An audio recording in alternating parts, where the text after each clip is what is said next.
everyone, and welcome back to English Pod. My name is Marco. I'm Erica. And today we have a great intermediate lesson for you. That's right. We've got some excellent real English for you all about cleaning the house. Cleaning the house, that's a real life situation, so we're going to give you real English. Exactly. So in today's lesson, we're going to look at language about cleaning the house.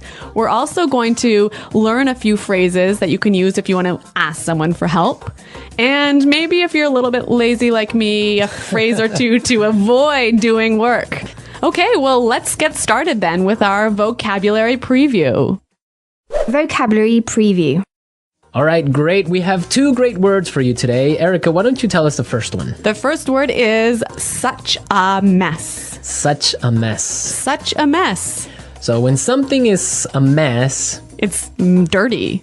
Yeah, or things are everywhere. Disorganized. Yeah, so, you have your clothes on the floor and your shoes on... Okay, so that sounds a lot like my desk at work. Your shoes on your desk. Yeah, I've seen that. I've been wanting to ask you about that. Okay, such a mess. Really, really dirty. Okay, now let's take a look at our second word, chores. Chores. Chores. Chores. Chores is a really common word for... things you have to do around the house. Like, for example, laundry. Or making the bed.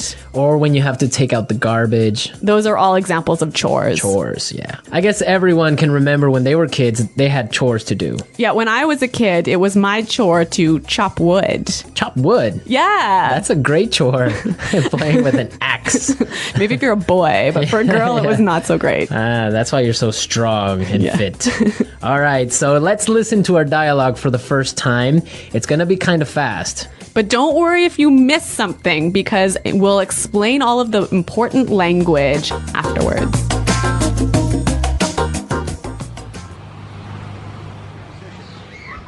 Honey, the house is such a mess. I need you to help me tidy up a bit. My boss and her husband are coming over for dinner and the house needs to be spotless. I'm in the middle of something right now. I'll be there in a second. This can't wait. I need your help now. All right. I'm coming. Okay, here's a list of chores we need to get done. I'll do the dishes and get all the groceries for tonight. You can sweep and mop the floors. Oh, and the furniture needs to be dusted. You know what? I have to pick something up in the mall. So why don't you clean the floors and I'll go to the supermarket and get all the groceries. Sure, that's fine. Here's the list of all the things you need to get. Don't forget anything. And can you pick up a bottle of wine on your way home?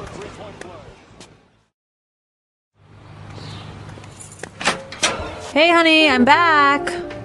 Wow, the house looks really good. Great. Can you set the table? Just a sec. I'm just gonna vacuum this rug real fast. Wait, don't turn it on!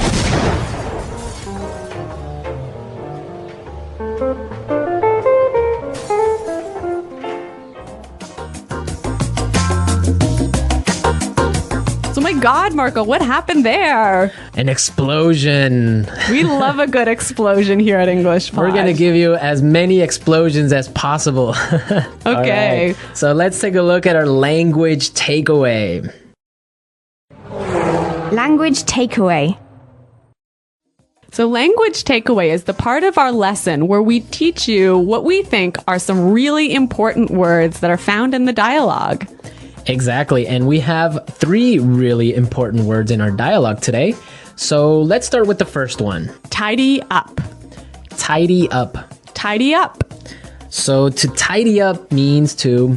put things in their correct spot. Right, so put the shoes on the floor. Get those shoes off my desk. Exactly, so tidy up, organize things a little bit. Yeah, put things away. Okay, let's take a look at our second word now. Spotless. Spotless. Spotless. Spotless. So when you want something to be spotless... you want it to be really clean. Really clean, not a spot of dirt on it. Like your desk. Exactly, my desk is spotless. My desk is not spotless. All right, great word. Now let's take a look at our last word for language takeaway. Mall. Mall. Mall. M-A-L-L, mall. Mall, yeah. It's a strange sounding word. It is a little bit funny sounding, but it basically means a large building building with many shops inside, many different stores inside. Right. Now, in British English, you would say shopping center. Yeah, I think that's a little bit more common, but in American English, we say mall. Great. So now it's time in our show to look at putting it together. Putting it together. Okay, so in putting it together, we take a word from the dialogue and we show you how to use this word in real English. So we give you a couple of examples of how this particular word can be used. Exactly. So the word that we have for today is groceries. Groceries. Groceries. Groceries. Erica, why don't you tell us what groceries are all about? So groceries are all of the food items that you need to buy at the supermarket. So like your bread and milk and meat and Vegetables. exactly. Those all are that all stuff. groceries. Okay, so let's listen to some examples on how we use this phrase. Example 1. There's no milk. Can you go to the grocery store? Example 2. Here's the grocery list. I need all of these things so that I can cook dinner tonight. Don't forget anything. Example 3. I hate grocery shopping. I can never find what I'm looking for.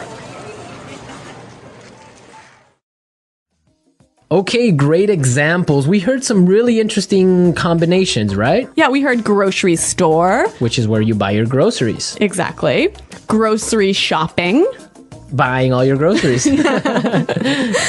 And grocery list. Where you have all the items that you need to buy. A list of everything you need to buy. Exactly. You know, grocery store. I think this is quite a common word in Canada. Probably North America. Yeah. Do you say grocery store in America? Well, if it's a small one. Really? So Like a small store. in Canada, I say grocery store for even like a supermarket. Really? Yeah. I guess, well, I would say supermarket for a large one and grocery store for a little corner shop. All of these little differences in American Canadian English. Okay, I think it's time for us to listen to our dialogue another time. This time it'll be a little bit slower. Honey, the house is such a mess. I need you to help me tidy up a bit. My boss and her husband are coming over for dinner, and the house needs to be spotless. I'm in the middle of something right now. I'll be there in a second. This can't wait. I need your help now. All right. I'm coming. Okay, here's a list of chores we need to get done. I'll do the dishes and get all the groceries for tonight. You can sweep and mop the floors. Oh, and the furniture needs to be dusted. You know what? I have to pick something up at the mall. So why don't you clean the floors and I'll go to the supermarket and get all the groceries? Sure, that's fine. Here's the list of all the things you need to get. Don't forget anything. And can you pick up a bottle of wine on your way home? Hey, honey, I'm back. Wow, the house looks really good. Great. Can you set the table? Just a sec.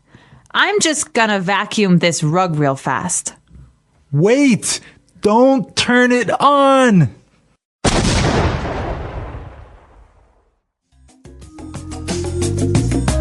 Okay, great stuff. Love hearing that explosion. That vacuum just is a bomb. Yeah.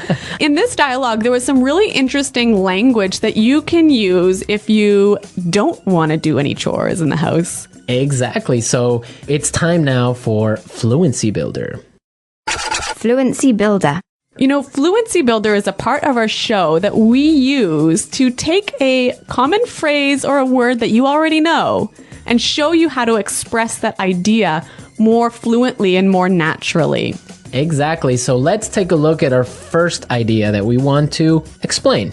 Let's say you're watching TV like the woman in this dialogue, and your husband wants you to help him do the chores. And you say, "No, I'm busy." Right. Or I'm doing something.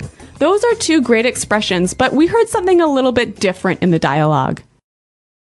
I'm in the middle of something right now. I'm in the middle of something right now. Yeah, that phrase is great. It means she's busy. She's doing something. Yeah, I'm in the middle of something. Yeah. And so, Marco, you can tell us about our next phrase. Okay, well, now suppose that you want to say, you'll be there soon. You might say, I'll be there soon, or... I'm coming. Exactly. But in our dialogue, we heard something a little bit different. Let's listen. I'll be there in a second. I'll be there in a second. So this is a more natural way of saying, I'll be there very soon. Yeah, you know what? I think I use this phrase almost every day. I'll be there in a second. Yeah. It's really common. Yeah, it means I'll be there really fast. Yes. Okay, so our final item today in Fluency Builder is a great phrase that helps you say the idea, could you or would you? Right. Or can you? Yeah, so can you sweep the floor? Could you sweep the floor? But in the dialogue, we heard something that's a little bit different. Why don't you clean the floors and I'll go to the supermarket? Why don't you clean the floors and I'll go to the supermarket? Great. So this is more natural and it's giving a suggestion. Yeah, it's sort of a polite way of asking someone to clean the floors. Right. It's a really good and polite way of saying it. Yeah, I would agree on that. This was Fluency Builder. Now we are ready to listen to our dialogue again at its normal speed. And this time you'll understand a lot better.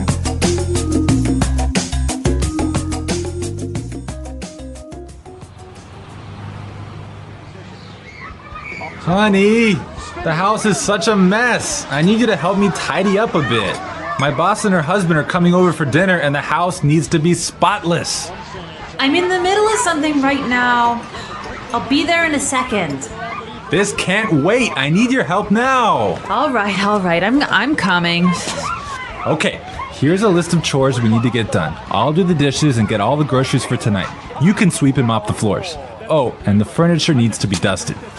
You know what? I have to pick something up in the mall. So why don't you clean the floors and I'll go to the supermarket and get all the groceries?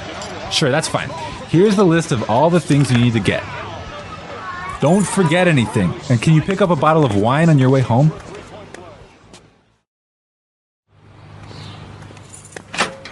Hey, honey, I'm back. Wow, the house looks really good. Great. Can you set the table? Just a sec. I'm just gonna vacuum this rug real fast. Wait, don't turn it on!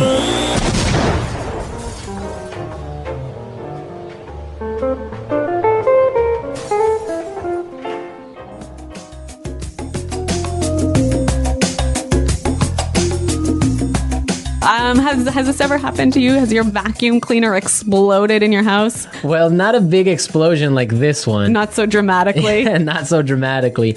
But I've had this happen to me before. Yeah. And dust everywhere. And it's a mess. You don't want to have. You know, this word vacuum is really a very American word. Yeah, vacuum. Vacuum the rug. Vacuum the carpet. Yeah, vacuum cleaner. In the UK, what did they say? Hoover. Hoover. Yeah, Hoover. Hoover the rug. Hoover the rug. Which is interesting because it's actually a brand. Yeah. So I guess it's kind of like American English. You say, pass me a Kleenex. Oh, that's true. That would be like a tissue. Yeah. So I guess they say Hoover the rug or Hoover the house. Yeah. Wow.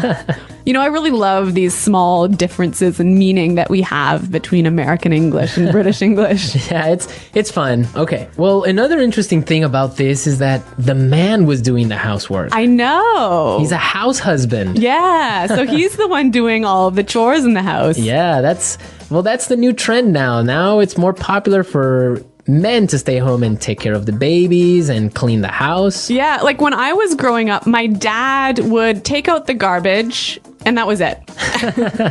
My mom had to do everything else. But now I think it's becoming a lot more common, especially in North America, for the household chores to be divided between the man and the wife equally. Yeah, I think it's fair.